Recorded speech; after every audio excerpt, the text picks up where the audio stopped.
And I need to go to this one. Okay.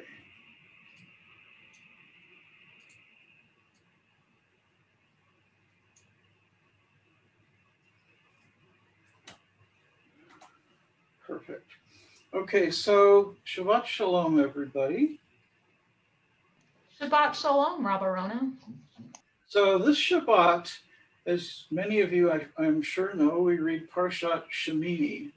And it's funny how this Parsha keeps popping up in my life. This was the Parsha that I drashed on in my admissions interview at seminary.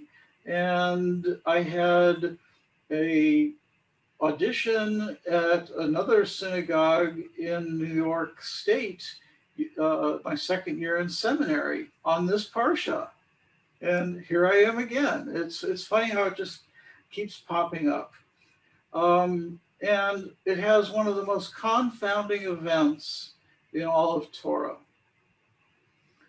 So we'll get right into this, and we know that over the last several weeks, Moses and the Levites and the Kohanim, Aaron and his descendants, have been gathering the materials and building the Mishkan, the portable tabernacle. At the beginning of Shemini, they do the inaugural sacrifices in the Mishkan. And we see with chapter 9, verse 24, we see this happen.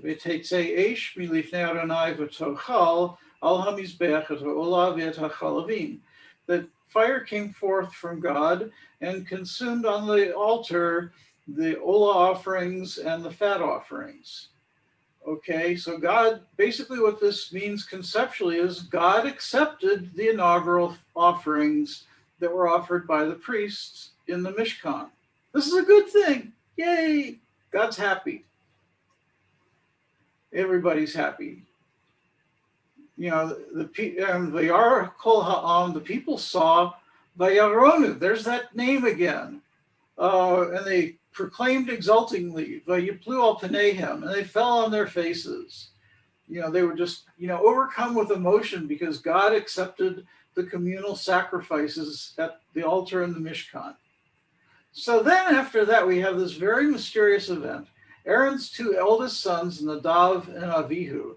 And by the way, I find biblical names really fascinating. Now, Nadav means a voluntary offering. Avihu means he is my father. They decide to offer uncommanded incense offerings. So they take their fire pans, they put their incense and their oil, and they go into the altar and offer the strange fire. And what happens? V'teitzei eish milifnei Adonai v'tochalotam, v'yamutu lifnei Adonai. And fire came forth from God and consumed them, and they died before God.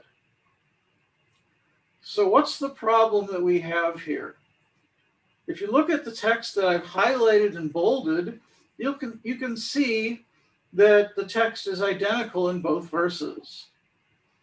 Rabbi Yishmael, who's one of our famous Talmud commentators, writes a baraita that begins the morning service in every traditional siddur that offers 13 tools of analysis of Torah. And one of the rules is if you have an identical phrase in two places, they are contextually tied together. That's called a gezerah shava. So we have two different places, chapter 9 and chapter 10, exactly the same thing. Fire came forth from God and consumed them. In chapter 9, we already see God accepted the sacrifices that were offered. So over here in chapter 10, God also accepted the sacrifices that were offered. But we have a very big problem, don't we? Why? In chapter 1, verse 27, the Torah tells us that humanity was created in God's image, a concept that is said twice. That means absolute emphasis. Any characteristic that God has, we have too. We're obligated in Torah, according to traditional Judaism. And the rabbis talk about this. If humanity, particularly Jewish humanity, is obligated in Torah, and we're created in God's image, then God is also obligated in Torah. And in a few weeks, when we read Acharei Mot, Leviticus chapter 18, we're going to see a prohibition against human sacrifice. Because the beginning of chapter 18 tells us, don't do what the Canaanite pagans and the Egyptian pagans did. And human sacrifice was part of that. So if we as Jews are not allowed to do human sacrifice, neither is God. But yet, God just did human sacrifice. God sent forth fire and consumed Nadav and Avihu. We can't understand this. This is something way beyond our pay grade, as they say. But we can still draw lessons from this. Nadav and Avihu were guilty of religious extremism. They did something they were not supposed to have done in a fit of religious zealotry, and it cost them their lives. So what kind of a lesson can we learn from this? So keeping politics out of it, because it's a bad thing to mix politics and religion from the Bema, but I'm sure you can all draw your own inferences. Being in Arkansas and given the events of the Arkansas state legislature over the last several months, and I would love to be able to talk about it. We can sit and have private conversations if you want, but from the Bema, at a synagogue, I'm restricted in what I can say. But I'll tell you about some events that I remember happening. My first year at seminary, I was hired to be the second chazan at the Little Neck, New York Jewish Center. And between Rosh Hashanah and Yom Kippur are the 10 days of repentance. We all know this. It's a very holy time of year. Well, an apartment building in Brooklyn burns down. This happens. This apartment building was owned by a black hat Jew, very from Hasidic, Satmar, I don't know. I don't remember what group he belonged to. But, it's like, I am, totally Shomer Shabbos and Shomer Kashrut. I'm perfect with ritual observance. But why did the building burn down? Because he didn't keep the electrical system up to code. The electrical system was shoddy, and so the electric arced and burnt the building. That's a violation of Torah, because he put his tenants' lives in jeopardy. Okay? He was an extremist in his ritual observance of Shabbos and Kashrus and Nida and, the family purity laws and things like that. But when it came to his business practices, business schmizness. Okay, it doesn't matter. Another example, we just finished Pesach last week. The kashrut authorities, the OU, the OK, Star K, Crown Heights, Muncie, all of them, they don't care about this.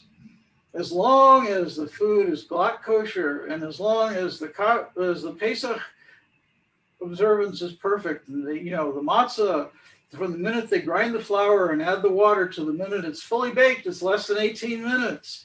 It's wonderful. Now, keep in mind, when we read in Beshalach, they put their dough in their backpacks and they traveled for 3 days before they baked their bread, before they baked their matzahs. But we worry about 18 minutes. Religious extremism, right? So what goes on? The Talmud and the codes say that Jewish businesses can make 16% profit. That's a pretty good profit margin, really.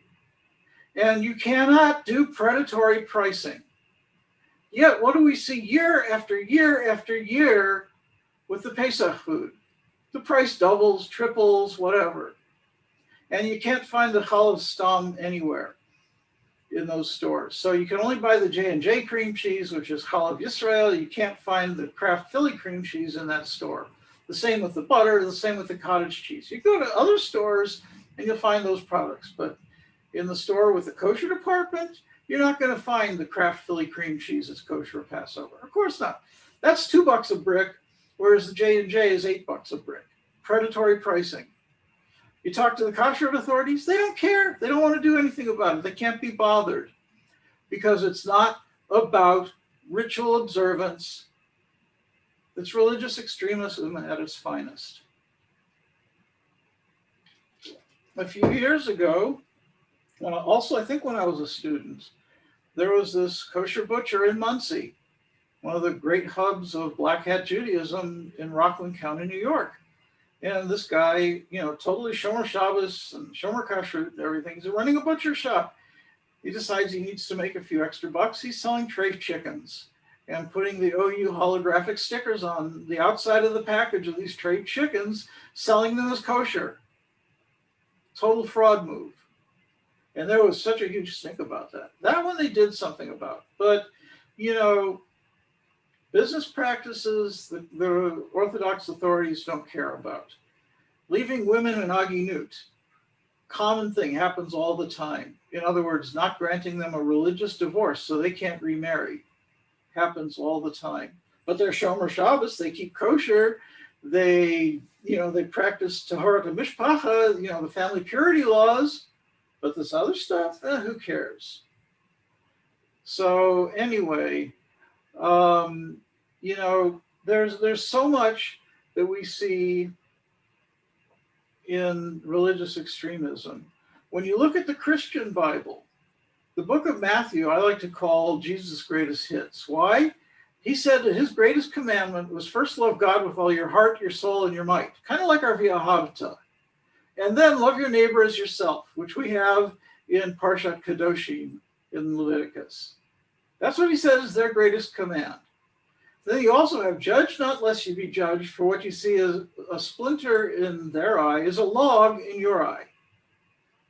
Okay, these are two of the things that they say in the book of Matthew in the Christian Bible. Yet what do the evangelicals do? They get hung up on Levitical commandments that aren't even relevant because of Jesus saying that the Hebrew Bible laws are superseded by the new covenant.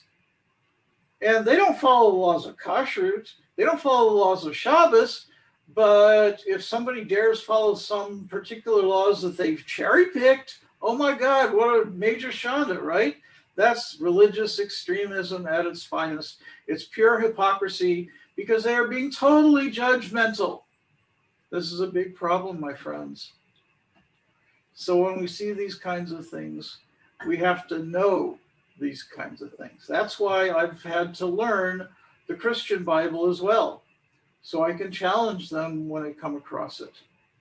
And I challenge them all over the place because it's a gross violation of the First Amendment, which says Congress shall neither establish nor prohibit the practice of any religion, which, translated loosely means the freedom of religion, which means that no government, federal, state, county, local, can allow religious authority to impanel laws or prohibit laws, yet it happens all the time. And so that's why the ADL, the ACLU, and other organizations litigate against laws. And that's why we have to keep fighting these laws all the time. And it keeps happening over and over again because of religious extremism. So we have to keep fighting it because, we're liberal Jews and, we just observed Yom HaShoah yesterday and, 6 million Jews and 6 million other people, including the Roma Gypsies and LGBT people and disabled people and others. I mean, and we have Nazis running around in our country too. We have white supremacists. We have, so many crazy groups running around right now. It's a dangerous time.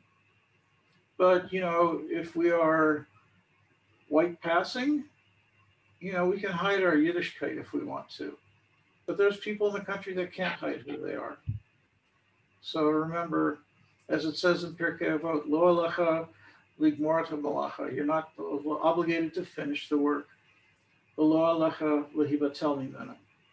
But you're also not allowed to desist from it. We have so much work to do, and we have to keep doing it. Shabbat shalom. Shabbat Okay. shalom. Shabbat shalom. We have so much work to do. I love that. Okay, we go back to our Siddur, and we